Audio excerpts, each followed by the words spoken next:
Thank you. Well, it's an honor for me to be here. And, it's interesting, this talk that they've asked me to give on what we've learned with modern arthroplasty. You see, when you say modern arthroplasty, what you're implying is that there was original arthroplasty. There was the OG arthroplasty. And believe it or not, old guys like me and Rick Geyer and Pierce Nunley that just walked in, we know the OG arthroplasty, so it's very appropriate. And I thank the Society for letting me sort of reflect on where we've been really over the last quarter century. I mean, when you look at when we were designing these FDA ID trials, it was 25 years ago. And more than 22 years ago, actually, I implanted the first cervical disc replacement in the U.S. I mean, it's been a long, long time. Now, in regards to conflicts, I am extraordinarily conflicted. My clinical research department, we were involved in lots of IDE trials and received funding from those, including FlexiCore, Stryker, and SpineCore.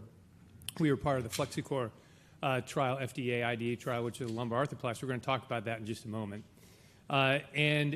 Basically, every cervical FDA IDE trial I've been involved in, including the ones that are undergoing FDA IDE trial now, which are Synergy and Bagheera, and the two most recent FDA IDE approved or FDA approved discs, the Simplify and the M6. And I think that what we can say, what we've learned, basically a number of things. Number one, from the original to the modern, is that lumbar arthroplasty is not the same as cervical arthroplasty for lots of different reasons. But it's interesting to look back 20 years ago this year, 2004, the Charité was FDA approved. It's been 20 years, and pretty soon after that, ProDisc L was approved. And since then, there's been one FDA approved disc, ActiveL, one. We've had lots of fits and starts. One of the ones I'm most involved in, I did 70 FlexiCores. Actually, it's interesting. One of the young guys presented some stuff just in the last session, looking at a bunch of different lumbar arthroplasties. But I was talking to Dr. Geyer. I tried to put a ActiveL on October 1st. They told me, can't do it.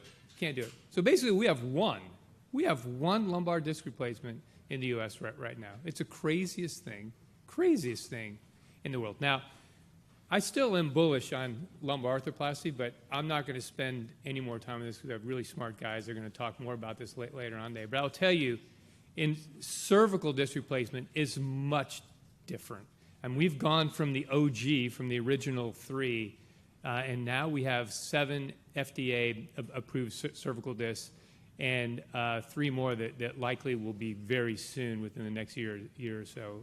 So we're going to have a real market for cervical arthroplasty. It's a real vibrant market. So what have we learned? Number one, cervical is not lumbar. And this is probably for a lot of different reasons. Number one, the diagnosis, for cervical arthroplasty, inclusion criteria is very clear. Radiculopathy, maybe mild myelopathy. Lumbar disc replacement, back pain. That's not a diagnosis. It's a symptom. The other thing is the control for all of our cervical arthroplasties was the gold standard ACDF with an allograft and a plate. Lumbar arthroplasty, different, and so when you look at doing meta-analyses, it's really difficult to do that because it's all over the place. So what we have learned is cervical arthroplasty works. It works really, really well. And all FDA-approved devices work. Arthroplasty and ACDF work great. Both of them work great. But in the long term, arthroplasty may be better, and we'll show some data that supports that. And 2-level arthroplasty is way better than 2-level ACDF. It's hard, at least in the short term, to show great improvement in 1-level ACDF versus arthroplasty. But when you get to 2-level, it's profoundly different. It's way better. Keel and significant fixation that in the old days we thought was really important for these discs is not needed. and the MRI footprint can be dramatically different, and we'll talk about that in just a moment as well. But cervical disc work, and there have been lots of meta-analyses that have shown this, and this is one of the first ones looking at 8 prospective FDA IDE trials showing that cervical disc replacement works. And again, we're compared to a gold standard, which the problem with lumbar arthroplasty wasn't. But clearly, higher rate of overall success, higher rate of NDI success, neurologic success, lower rate of adverse events, lower rate of secondary surgeries. Functional outcomes were better in arthroplasty, and specifically the functional outcomes that were better, NDI, VAS of the neck and arm, SF-36 physical component score, better patient satisfaction, more patients recommended arthroplasty over fusion, and the upper level adjacent segment degeneration was much lower arthroplasty versus fusion. And so what every meta-analysis looking at cervical arthroplasty has shown is that it works, and it works really, really well.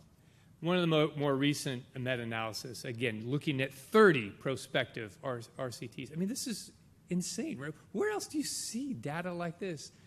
30 prospective randomized controlled trials in this large meta-analysis, again, showed that arthroplasty had better overall success, neurologic success, and NDI success, with lower dysphagia, dysphonia, lower adjacent segment degeneration, lower reoperations.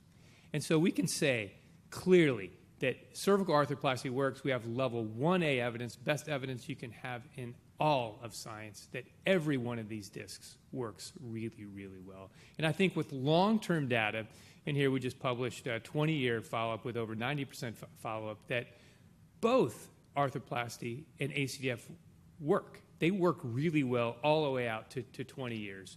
Both groups, profound, significant, and clinically significant improvement in NDI, VAS of the arm, VAS of the neck, both groups profoundly better. I mean, I listened to some talks. I mean, barely you have 2-year data at the best.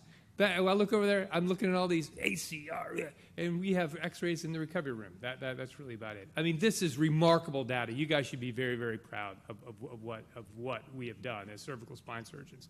But again, 2-year data on both ACDF and arthroplasty, statistically and clinically significant differences compared to pre-op.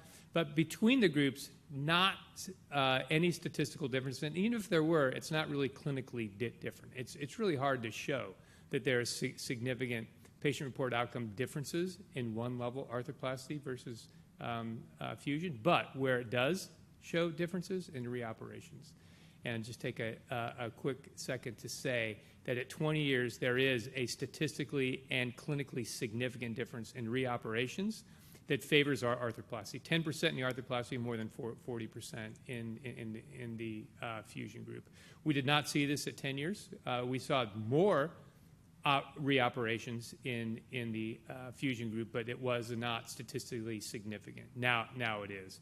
And really, it's all at adjacent levels. We had zero. Now, what other arthroplasty at 20 years never has, that doesn't have a failure? And even the ACDF just one, a posterior fusion for a symptomatic pseudoarthrosis. But I think at target levels, we can say we do a really good job as cervical spine surgeons with both of these, where there is a significant difference at 2 levels, and it's early. Significant early differences in 2-level arthroplasty over ACDF, and mainly because not because arthroplasty is so great, it's because 2-level ACF is so bad. There's such a high pseudoarthrosis rate that the revision rate at the index levels is much, much higher in fusions compared to the arthroplasty. And level 1 evidence clearly shows much better outcome in arthroplasty over fusions. And just a second about initial fixation. In the old days, the OG, we had big keels, we had screws. Now we don't have any of that. And just a quick moment about MRI footprint. This is a patient who had a titanium disc. A year later, developed myelopathy from posterior osteophytes, and you can clearly see the intrinsic cord change here. This is, again, titanium. Cobalt chrome disc, you can't see that. You can't assess that. And there are significant differences, and this is a peek on ceramic discs where you can see great in the canal. In fact, you can even see the nerve roots perfectly. So there is significant differences in MRI footprint. Just like to say, finally, that what we've learned over the last quarter century is that as cervical spine surgeons, we need to be very proud of what we've done and how good our operations are compared to what conventional wisdom says are the best operations in all of medicine. Total hips and total knees. We're better than they are in SF-36 physical component scores and specifically in mental component scores, mainly because our patients are mentally really distressed with their radiculopathy. And we do a great job taking care of this. And we need to be proud, and we need to let everybody know how good we do as cervical spine surgeons taking care of cervical radiculopathy. Thank you so much for your time and attention.